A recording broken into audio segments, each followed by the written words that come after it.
নমস্কার বন্ধুরা, আজ টুকুর রান্নাঘরে আপনাদের স্বাগত।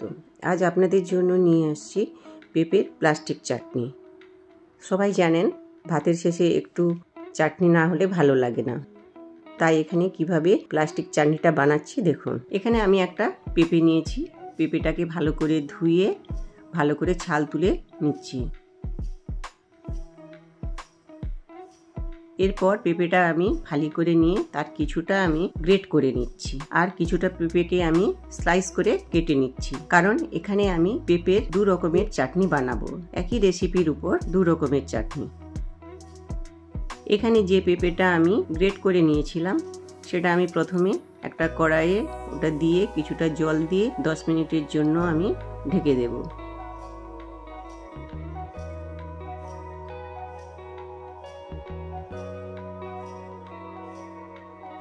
যখন দেখবো ওটা সেদ্ধ হয়ে গেছে, তারপর আমি এটাকে একটা ছাঁকনিতে ছেঁকে নেব। এর সব জলটা আমি ছেঁকে ফেলবো না, এর কিছুটা জল ফেলে বাকি জলটা কড়ার মধ্যে রেখে দেব। কড়াইতে আমি এখানে 1 বাটি চিনি নিয়েছি, ওই চিনিটা ওর মধ্যে দিয়ে দিলাম, দিয়ে কিছুক্ষণ নাড়াচাড়া করলাম। এরপর আমি এখানে 2টো তেজপাতা দিয়েছি, আর এখানে 7-8টা এলাচ নিয়েছি, ওর মধ্যে দিয়ে দিলাম। দিয়ে কিছুক্ষণ ফুটতে থাকবে।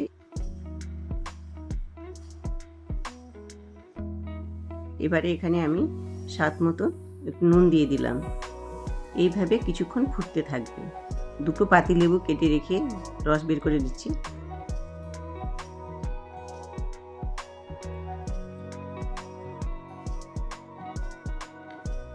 এখানে চিনির পাকটা যখন খুব গাঢ় হয়ে আসবে, হাতে দিলে বোঝা যাবে চিটচিট করছে, তখন আমি এখানে রসটা ওর মধ্যে দিয়ে দেব। দিয়ে কিছুক্ষণ নাড়াচাড়া করার পরে আমি নাড়াটা বন্ধ করে দেবো। এরপর একটা পাত্রে তুলে নেব।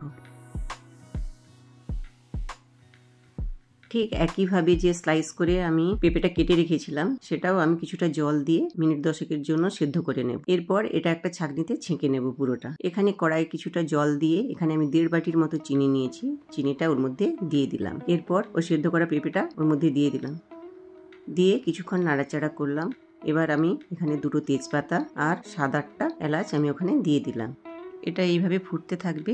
আর এখানে আমি এর সঙ্গে কিছুটা ফল ব্যবহার করব। এখানে আমি আঙুরগুলোকে ছোট করে কেটে নিয়েছি, এর মধ্যে আঙুরগুলো দিয়ে দেব। আপেলটাকেও স্লাইস করে ছোট ছোট করে কেটে নিয়েছি, আপেলটাও দিয়ে দেব, এবং খেজুরটাকেও ছোট করে রেখেছিলাম দিয়ে দিলাম।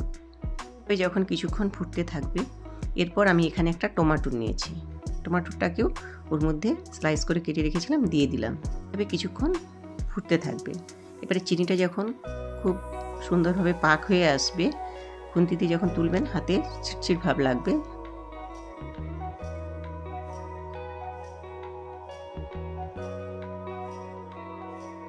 আমি এখানে কয়েকটা কাজু বাদাম দিয়ে দিলাম, দিয়ে এরপর আমি একটুক্ষণ নাড়াচাড়া করার পর এখানে আমি 3টার মতো পাতিলেবু নিয়েছি, পাতিলেবুর রসটা বের করে ওর মধ্যে দিয়ে দিলাম।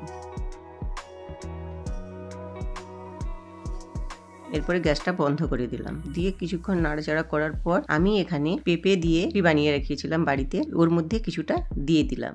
ওটা দিলে স্বাদও যেমন ভালো লাগে, দেখতেও ভালো লাগে। এরপর আপনি একটা পাত্রে এটা নামিয়ে নিন। তারপরে আপনিও ভাতের শেষে এটা খেয়ে দেখুন চাটনিটা কেমন লাগছে। আপনার যদি ভালো লাগে এটা আপনিও বাড়িতে বানিয়ে খেতে পারেন। এইভাবে তৈরি হয়ে গেল পেঁপের প্লাস্টিক চাটনি।